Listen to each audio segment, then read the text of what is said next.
नमस्ते दोस्तों, जी हाँ, मैं हूँ जनता का दोस्त और आपका होस्ट आशीष चौधरी। और आज हम बने हुए हैं एक मुद्दे के ऊपर। जी हाँ, लीकर शॉप यानी वाइन शॉप्स। पहले निर्णय हुआ था कि लीकर शॉप्स खुलेंगी, लीकर शॉप खुली भी फिर बंद हो गई।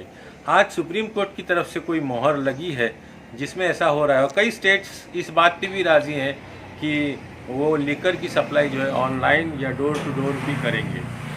आइए, और दूसरा बात यह है कि जो श्रमिक स्पेशल चल रही हैं और उसके लिए जो मेडिकल टेस्ट हो रहे हैं, क्या वो कारगर हैं? क्या सारे श्रमिक सही तरीके से जा पा रहे हैं? इस बारे में हम बात करेंगे के कुमार सर, इस बारे में आपकी क्या राय है?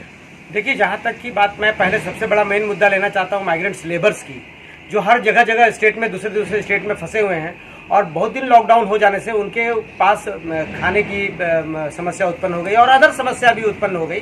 अब जहाँ वो भाड़े पर रहते हैं, भाड़े वाले भी उसको तंग करने लगे हैं, गांव वाले बहुत ज़्यादा परेशान करने लगे हैं। उनका अपना एक नियम कानून बन गया है, वो अब लॉ इन्फोर्समेंट एजेंसीज के रूप में काम करने लगे हैं। पुलिस वहाँ कम हो गई है, इफेक्टिव कम हो गई है।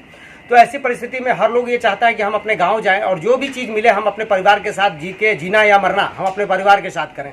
और उनका अधिकार भी बनता है कि वो अपने गाँव जाएँ और गाँव जाके रहें।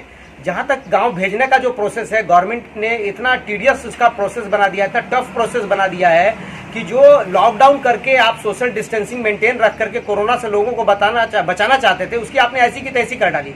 एक बार उनको पुलिस स्टेशन जाना पड़ता है, कितने बार चक्कर लगाना पड़ता है पुलिस स्टेशन, फिर फॉर्म निकालो, फॉर्म का डाउनलोड करो, प्रिंट निकालो, जबकि अभी सब चीज़ बंद है, ये सारे प्रोसेस बंद है। और उसके बाद मेडिकल का टेस्ट कराओ, जबकि टेस्ट एक धोखा है। आप उसमें भी लोग 500-1000 रुपये ऐंठ रहे हैं, 1500 रुपया भी ऐंठ रहे हैं डॉक्टर्स, ताकि लोग जल्दी से जल्दी उसको टेस्ट पूरा करके अपने गांव जाने के चक्कर में लोग वो भी पैसा भर रहे हैं। जबकि इसमें कोई कोरोना का test, it is not possible कि विद इन 5 मिनट्स और 10 मिनट्स में कोरोना का टेस्ट आपका हो जाए। इसमें वो लोग थर्मोमीटर से आपका बुखार देखते हैं और क्वेश्चनिंग आंसरिंग करते हैं, बुखार है कि नहीं, सर्दी है कि नहीं, खांसी है कि नहीं, इट्स टाइप ऑफ स्कैनिंग। उसके बाद उनको भेजा जाता है, जबकि वो भी पॉलिसी सही नहीं है। लोग कहते हैं कि वो जब गांव जाएंगे तो डायरेक्ट उनको गांव में एंट्री नहीं करने देगी सरकार, वहां उनको क्वारंटाइन करेगी। जब आप वहां भी उनको क्वारंटाइन करना चाहते हैं, वहां भी क्वारंटाइन करेंगे, वहां भी मेडिकल चेकअप करेंगे जब उनकी, तो फिर ये प्रोसेस क्यों? गवर्नमेंट चाहे तो इसका प्रोसेस बहुत ईजी बना सकती है। जैसे गवर्नमेंट ने दिल से लिया कि उनको शराब बेचना है, क्योंकि उनको रेवेन्यू भी आएगी, और उस रेवेन्यू के चक्कर में उन्होंने अपने लॉकडाउन के प्रोसेस को, सोशल डिस्टेंसिंग के प्रोसेस को एक साइड कर दिया और उन्होंने एक लॉजिक दी कि नहीं, उसमें खोला जा सकता है, उसमें कोई तकलीफ नहीं हो सकती। उसी तरह से ट्रेन भी चलाया जा सकता है। जिस तरह से दारू में आपने व्यवस्था बनाई, उसी तरह से माइग्रेंट्स को विदेश अपने घर भेजने में भी वो सिस्टम आप अडॉप्ट कर सकते थे। जहाँ चाहिए थी आपकी नीति और आपकी नीयत ना, आपको कुछ समझ में ही नहीं आ रहा है। गवर्नमेंट को उसमें कुछ नहीं समझ में आ रहा है, ये हौच पौच कर दिया है पूरा कोरोना को। जबकि लॉकडाउन आपने किया, आज दारू, क्या गारंटी है कि ये दारू बेचने से कोरोना ट्रांसफर नहीं होगा एक दूसरे से? और दूसरी बात, अभी तक जब तक कोरोना का कोई दवा नहीं निकल जाता है, तब तक कोई गारंटी नहीं है कि किसी भी सिस्टम से 100% हम कोरोना प्रूफ कर सके। लोग कहते हैं कि 100% नहीं, मैंने 90% किया, 95%।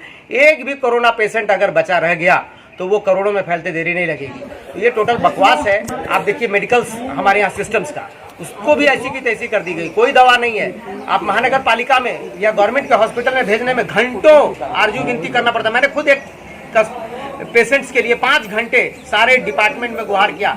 और दूसरी बात मैं आपको बता दूं, डायरेक्ट कलेक्टर के यहाँ कोई लाइन नहीं मिलता आपको। अगर कलेक्टर के यहाँ कंप्लेंट करना चाहे तो कोई लाइन नहीं मिलेगी। मंत्रालय, सीएमओ का कोई टेलीफोन वर्क नहीं करता, ना ही कोई ऐसा सिस्टम्स है कि जहाँ पे ये इमरजेंसी नंबर डायल करने का हो, जहाँ सीएमओ के पास जाए, जहाँ नीचे सिविक बॉडी फेल होती हो या वो काम नहीं करती हो। अब लोग क्या कर देते हैं, एक बहाना बनाते हैं, बेड फुल हो गया, उसके चक्कर में वो बड़े बड़े स्कैनिंग करते हैं। जिनके पास पैसा ज़्यादा उनको बड़े बड़े हॉस्पिटल में रेफर कर दिया जाता है। 5 लाख का बिल, 10 लाख का बिल आता है और कोरोना ठीक हो जाता है। अगर कोरोना का सचमुच 5 लाख 10 लाख देने पे कोई इलाज है तो अमेरिका को देना चाहिए। अमेरिका तो इतना दे देगी पैसा, क्यों लोग वहाँ मर रहे हैं? वहाँ पे इसके चक्कर में मेडिकल में एक बहुत बड़ा स्कैम है, बहुत बड़ा लूट है। और उसमें कहीं ना कहीं हमारे गवर्नमेंट डिपार्टमेंट भी मदद कर रही है उनको, ताकि लोग प्राइवेट में जाए और वहाँ ज़्यादा से ज़्यादा बिल बने। मतलब ये टोटल एक सिस्टम, जो करप्ट सिस्टम डेवलप कर दिया गया है कोरोना के नाम पर, लोगों को अस्त व्यस्त करने पर। आप देखिए लेबर का बात, एक लेबर 4-4 किलोमीटर, 5-5 किलोमीटर इस धूप में पैदल आता है, कोई ट्रांसपोर्टिंग नहीं। पुलिस स्टेशन में लंबा लाइन लगाता है, पुलिस की गालियां सुनता है, पुलिस की लाठी सुनता है, उसके बाद टिकट मिला, उसका प्रोसेस हुआ नहीं तो वापस उसको जाना पड़ता है। इसमें धूप लगता है, ठंड लगती है, कुछ लगती है, उसको सर्दी बुखार तो होएगा ही। दूसरी बात, ये वैसी परिस्थिति हो गई, आपने देखा इतनी विभत्स परिस्थिति है कि रेलवे लाइन पर लेबर सो गए थे थक करके और ट्रेन से कट गए, फिर भी सरकार को ना दया आई, ना सरकार की आंखें खुली कि सोशल डिस्टेंसिंग मेंटेन करते हुए जो भी उनका प्रोसेस है वो सिक्योरिटी मेजर का प्रोसेस करते हुए ट्रेन भी चलाई जा सकती है। लेकिन सरकार ने ऐसी कोई पूरा अस्त व्यस्त कर दिया, इसकी सिस्टम्स को ऐसा खिचड़ी बना दिया इन्होंने कि किसी को कुछ समझ में नहीं आ रहा। रोगी रोग में मर रहे हैं, कोरोना में मर रहे हैं कि ऐसे मर रहे हैं, पूरी मेडिकल सिस्टम की इन्होंने ऐसी की तैसी कर डाली। ट्रेन चलाया जा सकता था, वाइन चलाया जैसे खोला आपने, उसी तर्ज पर आप ट्रेन भी चला दीजिए, लोग मरेंगे नहीं, लोग अपने घर जाएंगे, घर जाके लोग हो सकता है कि सुरक्षित रहें, हो सकता है कि शहर पे जो दबाव बन रहा है वो दबाव भी कम हो। ट्रेनें तो चल रही हैं इस वक्त। ट्रेनें चल रही है, लेकिन ट्रेन में डायरेक्ट आप जाके नहीं बैठ सकते हैं। ट्रेन में जाने का जो प्रोसेस होता है और इसमें सैकड़ों जो लोग जाते हैं वो डायरेक्ट पुलिस स्टेशन में जाते हैं, साले पुलिसकर्मी जो है उसके टच में आते हैं। अब पुलिसकर्मी को भी संक्रमित हो सकता है, क्यों इसमें अननेसेसरी पुलिस की जान ले रहे हैं आप? पुलिस का क्या रोल है किसी को घर जाने में? वो मेडिकल का रोल है और आपके सिस्टम्स का रोल है। आप सिस्टम डेवलप कीजिए और मेजर सिक्योरिटी अरेंजमेंट जो है वो ट्रेन के अंदर आप देखिए, उनको उस तरह का ट्रीटमेंट दीजिए कि वो ट्रेन में सेफली जा सके, अपने घर पहुंच जाए। दूसरी बात क्या है, सबसे कहना है कि आपने भारत पाकिस्तान का बंटवारा का याद करिए, वो सीन हम लोगों ने देखे नहीं है, लेकिन वो सीन हम लोगों ने फोटो में देखा, फिल्मों में देखा कि लोग हजारों किलोमीटर पैदल जा रहे हैं अपने छोटे छोटे बच्चों को लेकर, बूढ़े को लेकर, बीमार को लेकर। सेम स्थिति आज बना दी है हमारी सरकार ने। लोग गरीब जा रहे हैं पैदल, मर रहे हैं। कोरोना से मरने से कहीं ज़्यादा टफ हो गया उनको, आज ईजी हो गया उनको इस प्रोसेस में मरना। तो मेरा आपके माध्यम से माननीय प्रधानमंत्री जी को, माननीय सीएम जी को कहना है कि ये सब बकवासबाजी छोड़िए और आप लोग भी खुल के सामने आइए। ये क्वारंटाइन के लिए सारे जितने भी सोशल पब्लिक रिप्रेजेंटेटिव थे, एमएलए, एमपी, मिनिस्टर्स, सारे अपने आप को क्वारंटाइन कर लिया। एक बहाना है उनको। हम लोग जैसे सोशल वर्कर्स हैं, हम लोग भी रोड पे आके लोगों का मदद करते हैं, हम लोग भी जानते हैं कि कैसे अपने आप को बचाया जाए और कैसे लोगों को बचाया जाए। खुल के सामने आना चाहिए, सारे सिस्टम्स को ओपन कर देना चाहिए। क्यों? अब हमको ऐसी व्यवस्था बनानी है कि कोरोना के साथ साथ हम अपने आर्थिक व्यवस्था को भी लेके चलें। नहीं तो कोरोना से मरने से बचने के चक्कर में हम अपने जो आर्थिक विषमताएं आ रही हैं उससे कितना लोग मरेंगे जिसकी आप कल्पना नहीं कर सकते। इसका मैंने पहले भी बोला था, इसका चेन रिएक्शन बहुत भयावह होगा। गवर्नमेंट चाहे तो व्यवस्था कायम कर सकती है।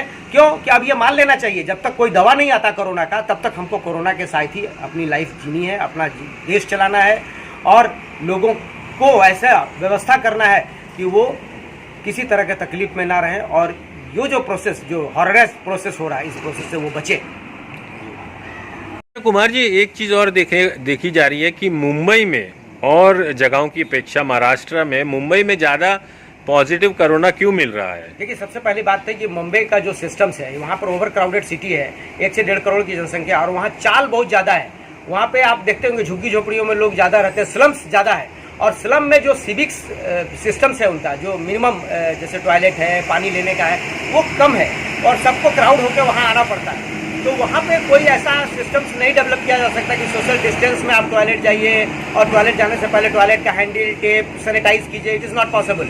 पानी भरने में भी वैसा ही सिस्टम उनको करना पड़ता है। दूसरी चीज़, मैं जहाँ तक मैं सोच रहा हूँ कि कोरोना के साथ साथ सारे लोगों ने मिल करके या कोई ऐसी कॉन्स्पिरेसी की जा रही है कि मुंबई का जो इकोनॉमिकल स्टेटस है, हब का स्टेटस है, उसको छीनने की कोशिश की जा रही है, उसका नाम खराब करने की भी कोशिश की जा रही है ताकि यहाँ से कुछ बड़े बड़े बिजनेसेस को, बड़े बड़े हाउसेस को अदर स्टेट में शिफ्ट किया जा सके। तो ऐसा लगता है कि कोरोना को यहाँ हॉबॉक ज़्यादा बनाया जा रहा है, क्योंकि वहाँ की जो व्यवस्था है उसमें 100% कोरोना फ्री नहीं किया जा सकता। चाहे आप 5 साल लॉकडाउन करिए, चाहे 10 साल लॉकडाउन कीजिए और आप जाके वहाँ के झुग्गी झोपड़ी एरिया में देख लीजिए, कोई लॉकडाउन का प्रभाव नहीं, सब लोग घूम रहे हैं और पुलिस इतनी कम है वहाँ पे कि वो रोका भी नहीं जा सकता। उनका रहने का सिस्टम ही ऐसा, आप टॉयलेट जाने से नहीं रोक सकते। 10 आदमी को एक ही बार टॉयलेट लग गया तो क्या कर सकते हैं? पानी भरने के लिए रोक नहीं सकते, क्या कर सकते हैं आप? एक ही घर में इतने परिवार हैं कि लोगों में तो टच होगा ही, एरिया छोटा है। तो मुंबई जैसे शहर को और इजी गोइंग करने के लिए हम लोग को ट्रेन भी चला देना चाहिए ताकि वहाँ के लोग, लेबर बाहर निकल जाए और डेली अप डाउन चालू हो जाए, वो सिस्टम्स करते हुए, सोशल डिस्टेंस मेंटेन करते हुए। तो नवी मुंबई को तो इतनी प्लान्ड सिटी की तरह बनाया गया, स्मार्ट सिटी की तरह बनाया गया, फिर भी नवी मुंबई में भी काफी केसेस। साहब एक चीज बता दीजिए, कोरोना एक वायरस है, माइक्रो वायरस है, तो ये मूर्खतापूर्ण सवाल होगा कि 100% हम कोरोना को रोक सकते हैं। ये महामूर्खतापूर्ण सवाल है कि हम लॉकडाउन कर दिया, हम लोगों को एक एक करके एक एक बैरल में बंद कर देंगे, एक एक बैरक में बंद कर देंगे तो कोरोना रुक जाएगा। It is not possible. और ये बकवासबाजी, चूंकि कोरोना को आज तक हमारा इंडियन मेडिकल साइंस तो समझ ही नहीं सका है कि कोरोना का नेचर क्या है, कोरोना फैलता कैसे है। आप बोलते हैं इस मास्क की बात मैं बता दूं, ये महानगर पालिका से मास्क मिला हुआ है, 100% बंडल है, सिंपल कपड़ा है, धूल नाक में घुस जाता है तो कोरोना का क्या बैक्टीरिया इसमें नहीं घुस जाएगा, माइक्रो। दूसरी बात 100% आप बोलते हैं कि लगा के घूमो, N95 तो और ज़्यादा ब्लॉक कर देता है नाक को। जो हम कार्बन डाइऑक्साइड छोड़ते हैं इसमें तो 25% वापस कार्बन डाइऑक्साइड जाता है, N95 में तो 75% वापस कार्बन डाइऑक्साइड मेरे में अंदर में जाता है, तो क्या उससे शरीर खराब नहीं होगा? तो ये बकवास है यार, 24 घंटा ये नाक से बास निकलता है, मुंह से बास निकलता है, पसीने का बास निकलता है, आदमी पागल हो जाता है ये लगा करके।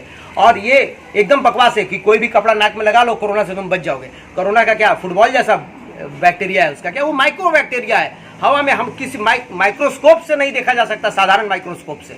तो इसमें पागलपन है, ये लगा के घूमो, वो लगा के घूमो और 100% क्वारंटाइन, ये कुछ बकवास है, ये टोटल बकवास है और टोटल सिस्टम्स को मैश कर दिया गया है। इसके पीछे हो सकता है कि कोई कॉन्स्पिरेसी भी हो, ठीक है, कुछ नहीं है, हमने पहले भी बोला कुछ नहीं है तो लॉकडाउन है, लॉकडाउन सही है किया आपने, लेकिन इलाज नहीं है। और आप दावा नहीं कर सकते कि हम एक आदमी भी बच जाएगा तो कोरोना को फैलने से रोक सकते हैं, हमको उसमें जीने की व्यवस्था बनानी होगी, कोरोना के साथ चलने की व्यवस्था करनी होगी। नमस्कार दोस्तों, जी हाँ, मैं हूँ जनता का दोस्त और आपका होस्ट आशीष चौधरी। और यदि आपको पत्रकारिता चाहिए, चाटुकारिता नहीं चाहिए, तो हमारे चैनल को सब्सक्राइब कीजिए, सब्सक्राइब का लाल बटन दबाइए और घंटी का बेल ऑन कीजिए।